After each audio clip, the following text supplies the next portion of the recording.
All right, welcome back to our Ephesians Greek reading group.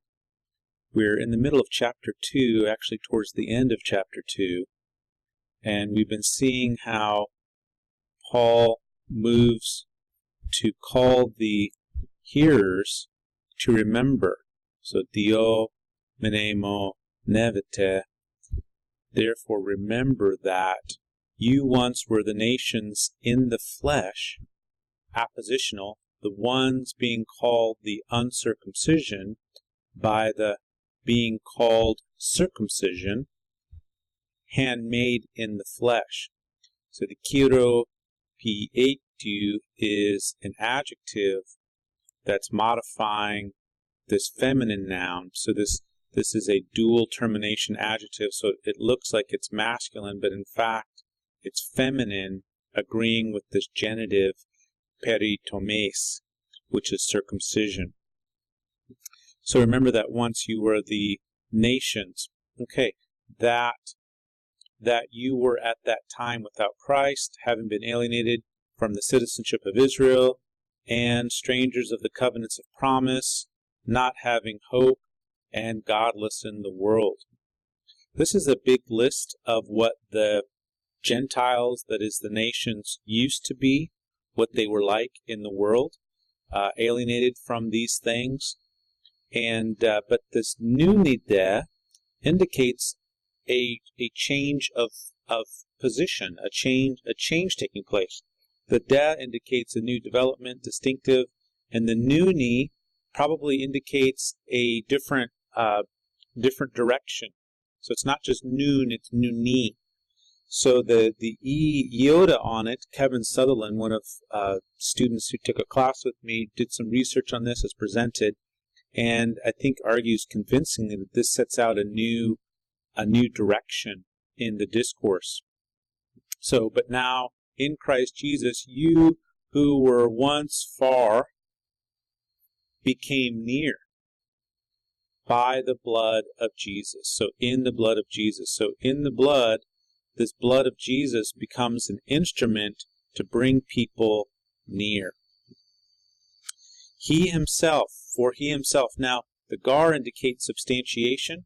How did this take place, or in what way is this supported? Well, he himself is our peace. So avtos is an emphatic subject that is not needed, although it keeps kind of special focus on Jesus, attention on the blood of the Christ, for he himself is our peace. And so then we have an appositional statement, the one making both one. And the both here are that is the people who are part of the citizenship of Israel, those so-called of the circumcision, and the so-called uncircumcision. So these both these ethnic groups, both these different ways of being in the world, these people, Christ has made one. So amphotera and so these are both the direct object of piesas, the one who made the both one. And we have a double accusative here.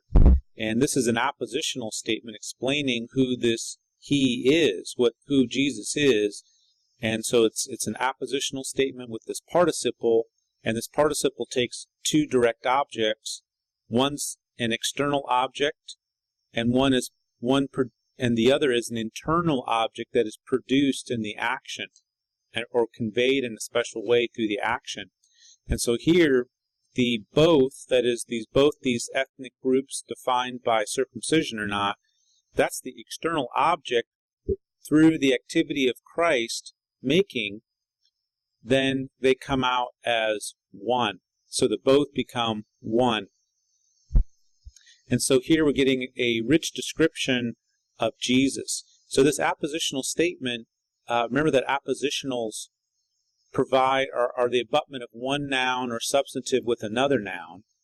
And here you have a complex participle, a compound participle, substantive participle, the one making and then the one loosening. And so this article is being shared by both these participles in this rich appositional description of the Christ. And appositionals usually provide more definition, and here we're definitely seeing that. And it's elaborative in a very significant way, such that it focuses on the agency of the him, the avtos. So the avtos, who has made the peace, now gets more specificity. And we could probably say that this specificity particularly relates to him making the peace. So how did he make peace? By making the two one, and lousas, from luo, to destroy or to loosen.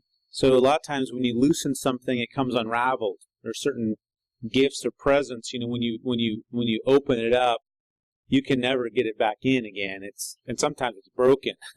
So this verb to loosen can actually mean to destroy in its context. And so here, the object of that destroying is the dividing wall of the partition.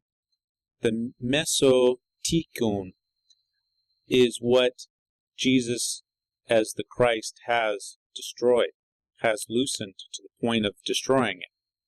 So he's broken down that middle wall, the middle partition of the wall. Now this middle partition, or this middle wall, is given more elaboration through another appositional statement. So the first appositional statement had to do with the subject, the avtos. Now we're getting an accusative appositional statement going back to the mesotikon. The mesotikon. And again, appositional statements provide more specification.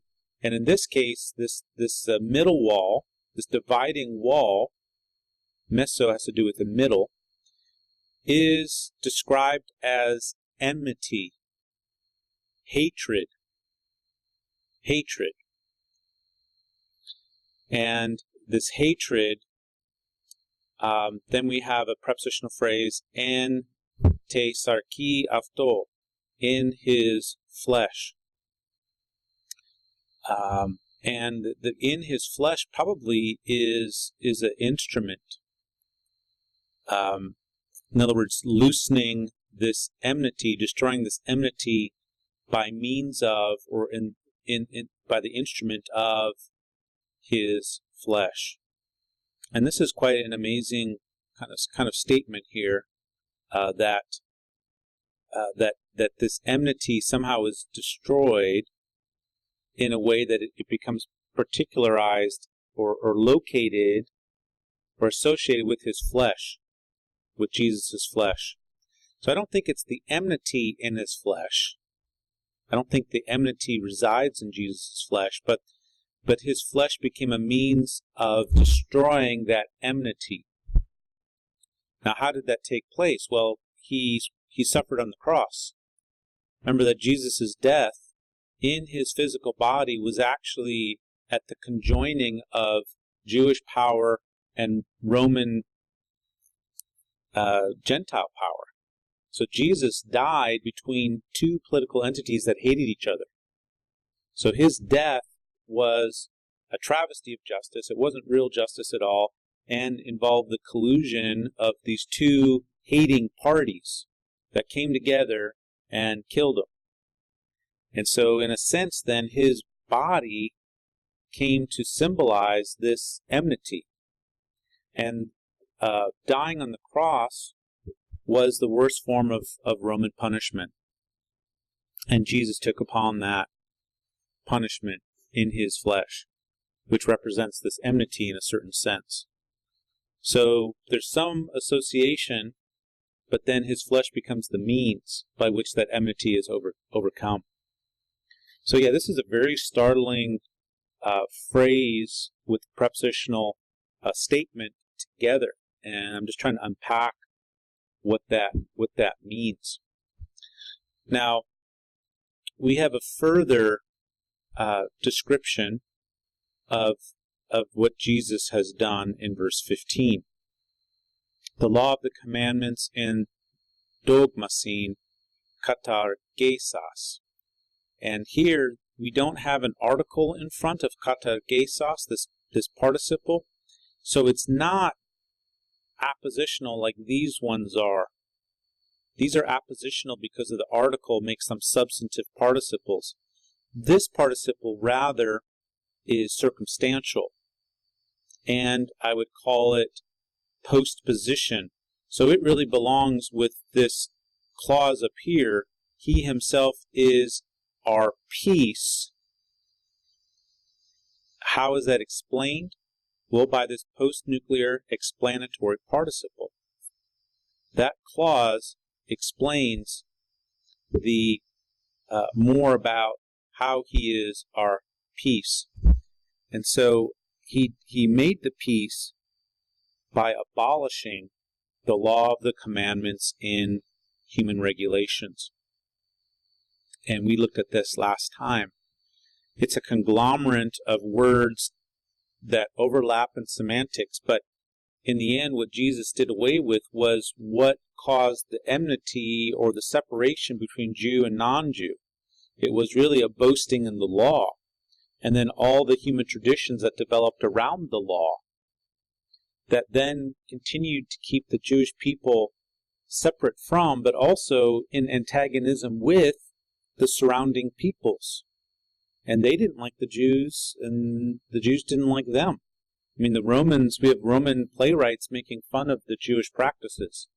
We have Greeks and conquering people who killed Jews just for circumcising their babies and for having possession of the law. So the Jews were targeted because of particular practices that they had, but then at the same time, they kind of hunkered down and really tried to focus even more and more on the laws and particularizations of that law in terms of commandments, and particularly even dogmasin. So what's interesting about dogma is the word dogma always has to do with human scale commands. So these are additions to the law. I think at this point, I'm suspecting what Jesus refers to as traditions of people that are handed down. And as he confronted his own people, he said, you're more concerned about keeping these external traditions. And yeah, they were trying to stay faithful to the covenant, but in a way, though, that was working against God's purposes and created more hatred and enmity with their neighbors and with the nations around them. So it's precisely this, then, this whole conglomerate of law commandments with human ordinances that Jesus annuls or destroys. And this is then what allows for the peace between the different nations to occur, Jew and non-Jew. This is what allows the peace to take place, because that law in all its specificity is no longer in effect. Now, what replaces that law? As we'll look in Ephesians, we're going to see that Christ is the new standard, the metron, the measure of maturity. It's not the law. The law was to lead us to Christ. And here we can just think of how Paul described the law in Galatians and Romans. The law made us aware of sins, but the perfection does not come with the law. The law is pointing us to Christ, and Christ brings the fullness of God to us, and the relationship and the reconciliation. And so Paul right here is unpacking that. Yes, he's linking it to the enmity. Yeah, there's a linkage to the enmity, and it caused a dividing, a barrier. The law is a barrier. Now, actually, when you go back to God and the giving of the law, it was meant to be a distinguishing mark of God's wisdom. So when God gave the law, it was to separate them. But now it's time for it to be dissolved. And they ran with it too far, right? So they kind of used it in a way that it didn't serve God's purposes anymore. So even within the law system itself, there were provisions for sacrifice. And God was always interested.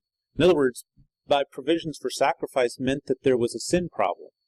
You see, so God, all along, God's people should have known this, been humble in a more direct way. Not that they weren't humble, or particulars were, of course, at different times, but just that that as the nation developed, it began to take on a life of its own, and rallied around the law in a way that had unintended consequences, or at least not positive consequences. So God has always had his sight on the nations. Even Abraham, before there was a law, said, I want your descendants, they're going to be numerous, and you're going to be a blessing to the nations. So this idea of the nations, they weren't radically to be viewed negatively in terms of like total separation and no mission or concern for the nations. But you can see in the Old Testament prophets a real struggle with this, right? I mean, Jonah is a book about someone who doesn't want to preach the gospel, essentially God's salvation, to the Ninevites. So in the Hebrew prophets and Scripture, you have a struggle with how to relate positively to the nations surrounding them. Sure. Yeah, I think we're talking about the law institution, the law as became institutionalized by the nation. And that's really important. So it's not the law. The law had, Paul will argue about the law in Galatians and Romans as having a purpose of leading. It's like a tutor that leads us to Christ. But the law with all these commandments and human regulations kind of grew in a way that had negative effects.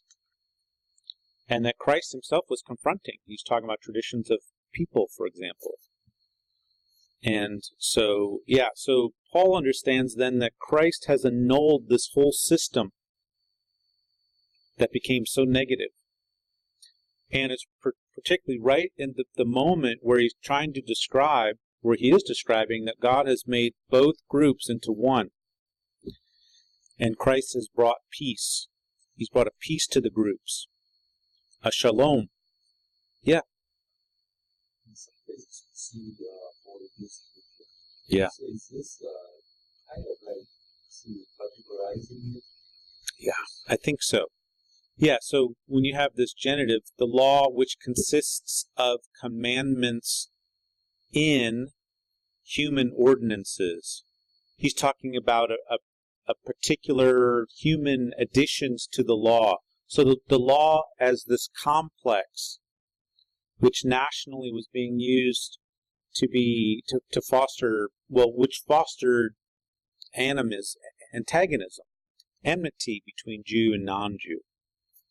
So the law with all this stuff that then caused this hatred, and Jesus did away with that.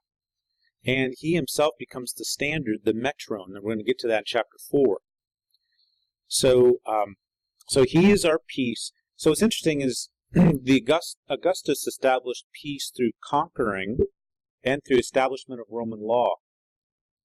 Jesus establishes peace through sacrifice, his own sacrifice, and doing away with human differentiations based on law.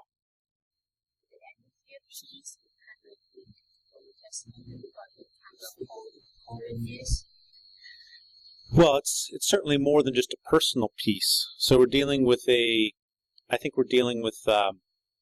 shalom that is socio-political. It is social-political, and it may involve more than that, but it is certainly that in this context, because he's talking about hatred and enmity between two groups. And we're going to see that there's a purpose statement in verse 15 as well, the ina, tus duo katise, in order that, in this hina we have to decide where does it go, what does it modify? Is it going back to the main verb estin, or is it kind of a tack onto annulling the law of commandments in human ordinances in order that he would make the two in himself into one new humanity making peace and reconciling both in one body to God. So we have to unpack that. So is this going back to the Estin? He is our peace in order to that? Or I think rather it's going to this post-nuclear participle. He's annulled this law complex with human ordinances for the express purpose that he would create in himself, or found in himself, katizo, to found a people group into one new humanity. And there's a new humanity, and Christ is the establisher, the founder of that new humanity. And then you have a post-nuclear participle explaining the founding, post-nuclear making peace, going back to the opening, making peace. Now this ina clause takes subjunctive, so the katises is third singular subjunctive, aorist active subjunctive, and then we have a compound subjunctive, so a two-part aspect to this purpose clause, that he would reconcile the both in one body to God through the cross. And then we have another post-nuclear participle, killing the enmity in himself. Really remarkable. So each of these subjunctive purpose verbs, founding or creating and reconciling, each of those has a post-nuclear participle description, and they each happen to be opposite, making peace or killing the enmity in him. Well, it's not quite a chiasm, it's almost like an A-B. Yeah, pretty amazing. So he's founding, making peace, and he's reconciling by killing the enmity, doing away with the enmity, killing the enmity in himself. And we know that he brings this reconciliation through the cross. So here we have his death is being sacrificial. His death is a sacrificial offering, which brings reconciliation. And so when we look at this ina clause to bring us up to where we're going to start today, or continue, this ina clause has two dimensions. The first is horizontal reconciliation, making peace, a new humanity making peace. And then there's a vertical reconciliation, bringing both into one body to God through the cross. So the cross is the means by which the two are unified into one body.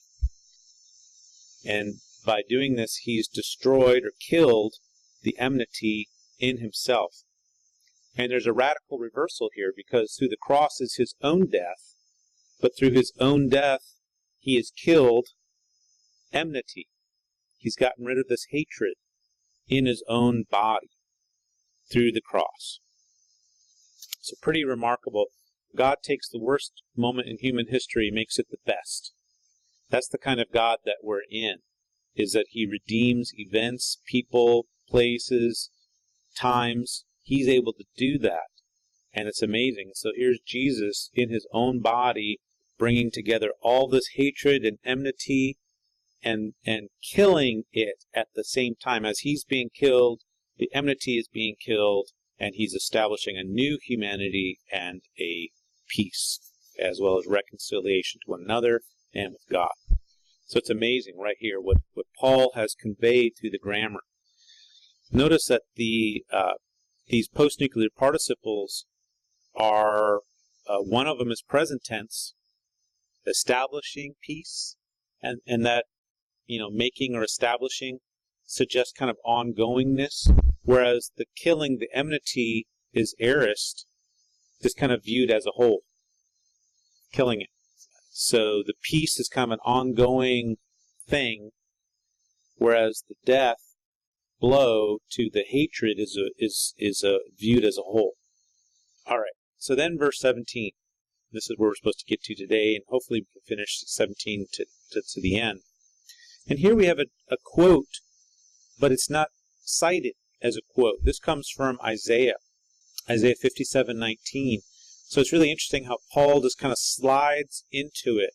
And we know that he's had this verse in mind because he's already used this language of far and near.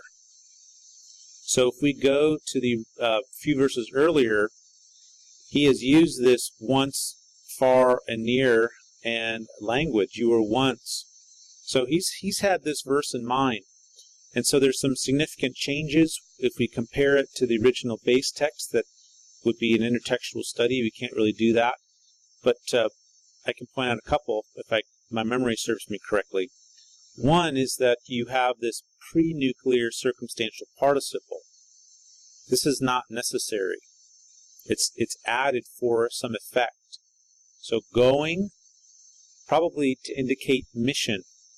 Going, he preached peace to you who are far away, and peace to those who are near.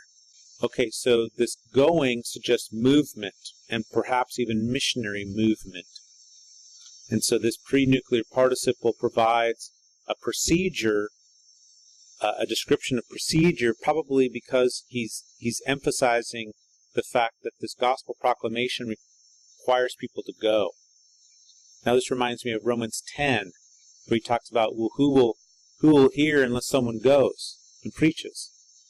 And so this elthone is suggesting that there's movement involved in this proclamation of the gospel.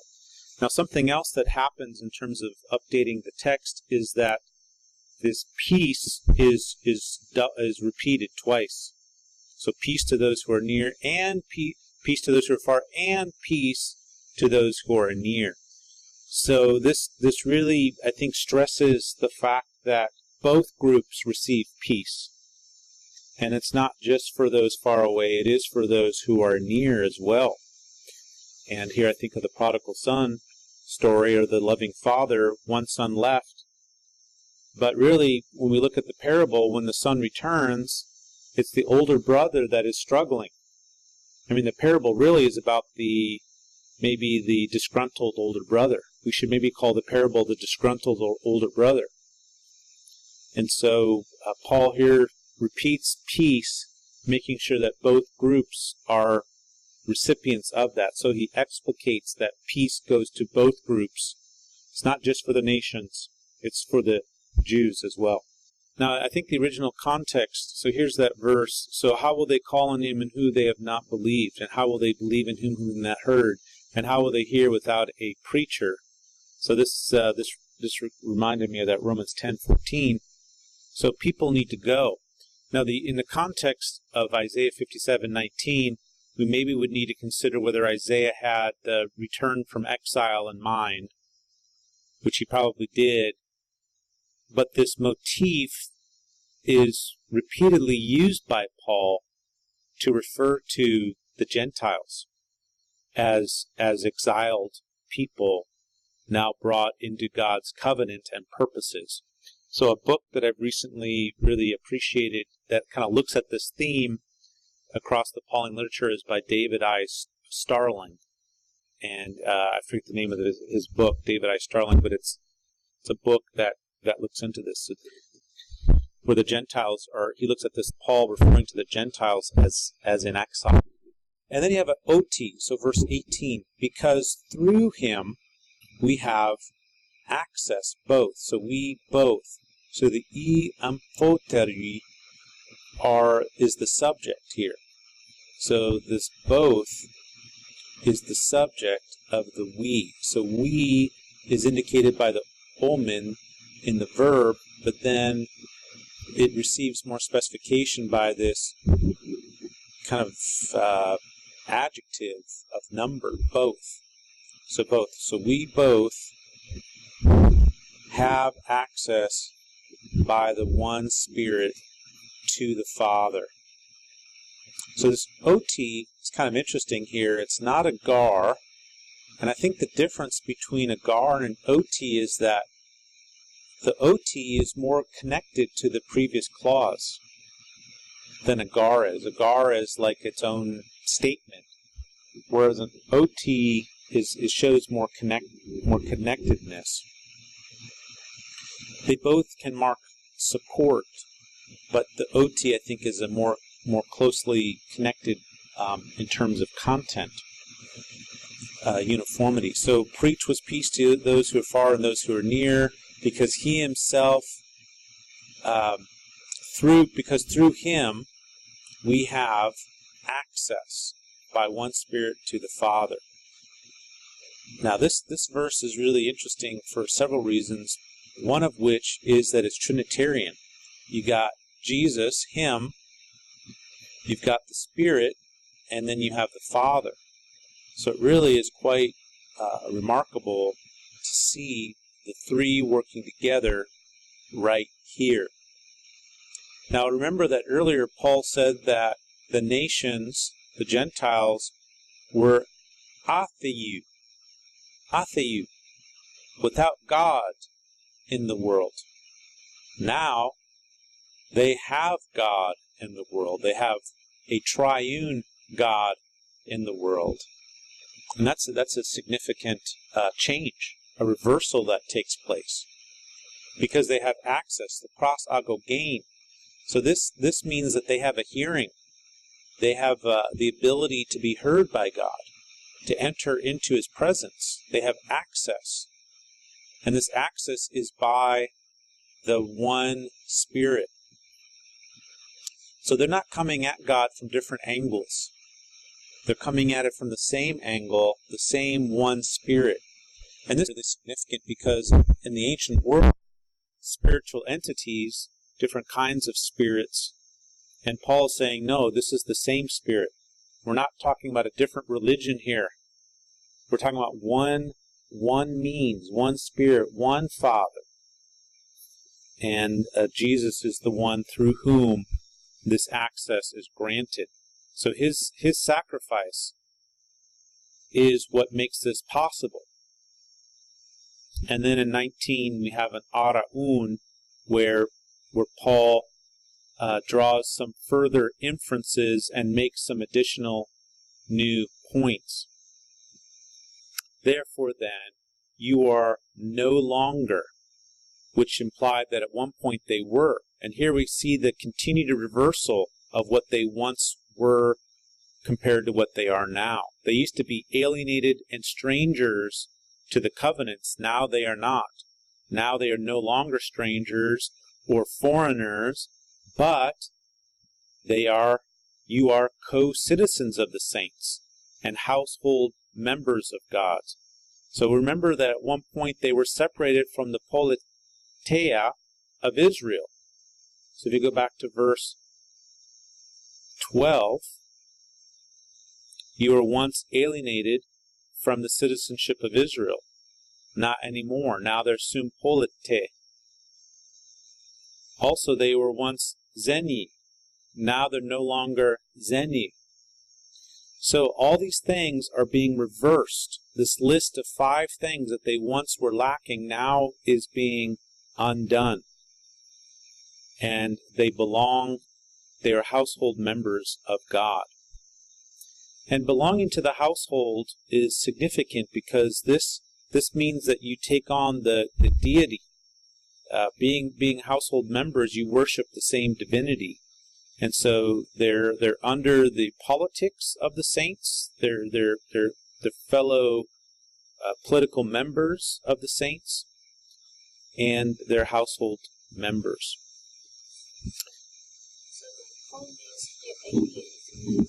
Well, yeah, they were once foreigners and strangers. Yeah, because they were without Christ. It says you were once, at one time you were without Christ. And this led to a whole host of things that they were lacking. But now they have the Christ, and this allows them to be family members and no longer foreigners. They belong. So everybody, every person of any nation under heaven, by accepting Jesus as Messiah, the Christ, becomes no longer a foreigner. They belong. This is part of the new humanity. They can join in They're citizens, co-citizens.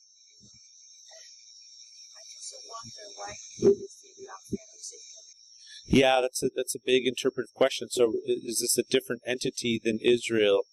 I think it's left maybe unresolved here, although it's implied that since they were once excluded from that, and now they have the co-citizenship, that must be in Israel. Myself. So here I would go to Romans 11 and my argument there that Israel is a olive tree that has grafted branches cut off, but also added in. So the saints are a term referring to believers, those who are believers, believing Jews and Gentiles.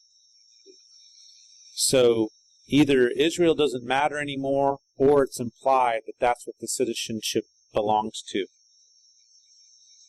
And that's what we're left to struggle with. Either it doesn't matter anymore, or it's implied.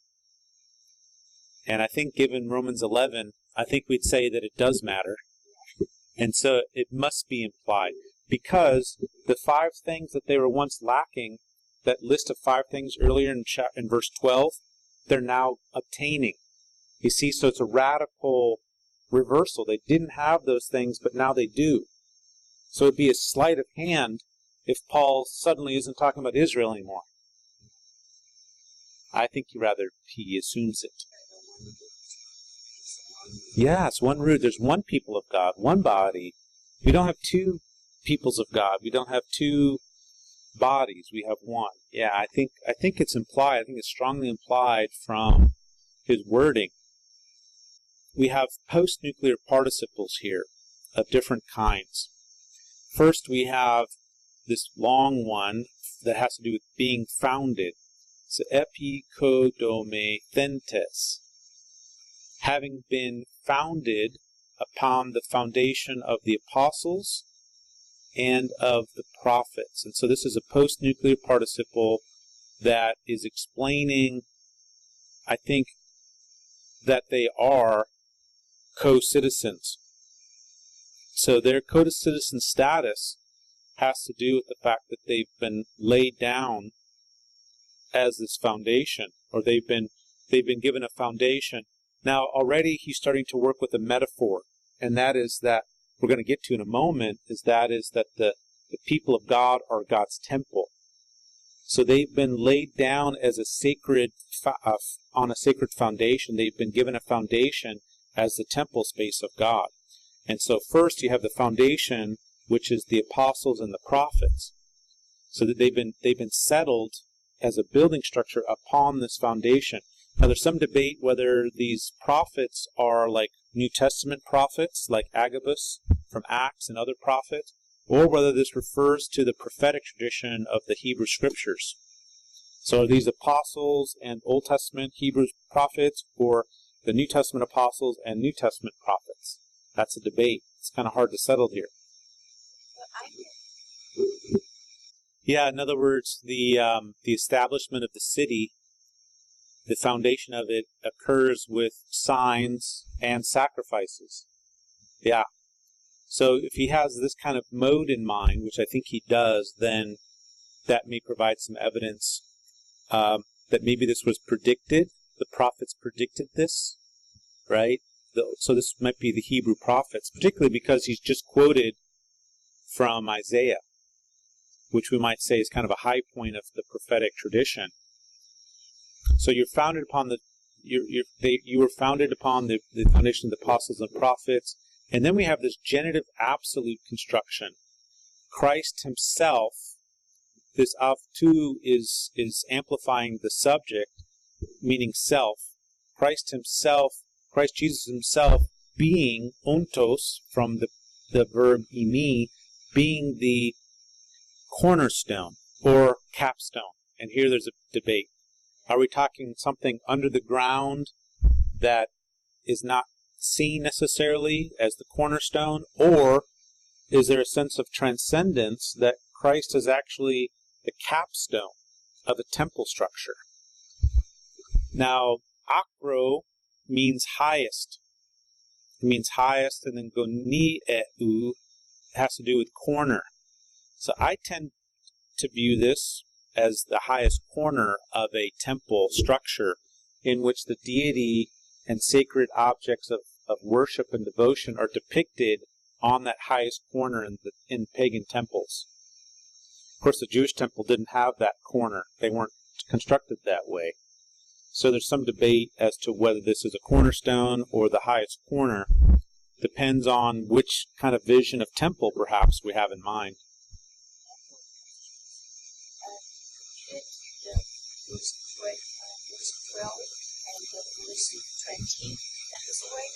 Possibly, yeah. Particularly if the prophets refers to the Hebrew prophets. Were they envisioning a time where the nations were included in God's purposes with a new covenant? And I guess we'd say yes. But the law was also a part of that vision. The law was going to stream forth from Zion, just as the gospel is streaming forth. I think, as one of my Marquette graduates argued, is that Christ becomes the replacement of the law, because he's the ideal king. See, a king, a proper ruler, embodies law, and himself is a law. And so Christ becomes that standard for our conduct and our living. And again, Paul will argue this in chapter 4, and we'll get to that eventually. So, yeah, I think there could be some, if the law is abolished or annulled, then what replaces that law? It is Christ himself. He replaces that law. He speaks as God's king and then directs us how to live. And so Paul quotes from the prophets, he quotes from the Psalms later, and that probably is not accidental. As you just quoted from Isaiah. So this building, built in the foundation, then we have a reference back to Christ, in whom all the structure is being knit together, pre-nuclear participle, maybe even procedural, being knit together, grows. And this is a present active form. So in Jesus, the whole building, so this metaphor of the temple, the whole building is growing. And so we have this pre-nuclear participle here that may provide a framework, an important framework for this growing, but we can see it's directly abutted to the front of the verb, in which case it would become procedural. But you can see that there's a lot of energy and space given to this verb, so it's actually very important, this being knit together, joined together. So I think this helps stress the unity of the temple, that it's not growing at odds to each other, but continues to grow. So, in whom the whole structure being knit together grows into a holy temple in the Lord. Now, what's interesting about temple structures is that one, you could sometimes just replace the temple structure, but another times you could just keep adding to it, and it continues to grow. And I think this is what's suggested here, is that the temple keeps growing. It's growing and expanding as more people become a part of it. And it grows in the Lord. And Lord perhaps suggesting his reigning authority. So as the Lord is reigning, directing the mission, more people join, the temple continues to grow. And then we have another relative. So these are relative pronoun clauses. In whom you also are being built into the dwelling place of God in the Spirit. He ends with making sure that the audience, that is probably Gentiles in particular, the nations, that they understand that they are included in this building. And particularly one aspect of this building, and that is this interior dwelling place, the kat iketerion. It's a dwelling place And you can look it up here, referring to a particular part of the temple. So this is simply a dwelling place. It looks like it may come particularly from Septuagint. So that would be interesting. I haven't studied the intertextuality of that term. But he does switch here to make sure, just not switch, but particularize, kind of hunkers down that the nations are being built, present tense. You are also being built into this dwelling place of God in the Spirit. So once again, you have a Trinitarian presence in the Lord, in the one Spirit, the dwelling place of God. And that's very significant once again. Paul has argued that these nations are not without God in the world anymore. In the world, they have Father, Son, and Spirit. And although they were once ethne in the flesh, right? Remember that you once were ethne in the flesh. Now you also are in the Spirit, the dwelling place of God. See how he's put that as a bookending of the whole thing. You in the Spirit, not anymore in the flesh. So, yeah, that's a good question. What kind of temple imagery is he using? Is he using a temple imagery that they would be accustomed to seeing? Because they probably, very few of them had seen the Jewish temple. So if they haven't seen the Jewish temple, what view of temple would they have, would come to their mind? Yeah. So I think that's a fair question to ask. Is Christ at the highest corner, or is he a cornerstone? Is he a capstone or a cornerstone? That's a big question.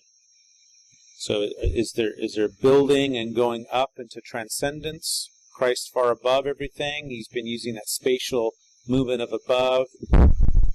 Or if he's a cornerstone, does that relate to a foundation stone, like the founding of a cult, in which I think the names of founders might be found to signify when this temple was built? So what imagery and how widespread would that have been known? So these are really good questions to ask. So how does this language intersect with temple construction in antiquity? And but we must not miss that this temple is growing in the lordship of Christ. That's interesting, that the lordship of Christ is directing this, and that also the nations are included. And they're included such that they're no longer simply identified by being in the flesh, but being in the Spirit. All right, well, thank you. We'll see you next time.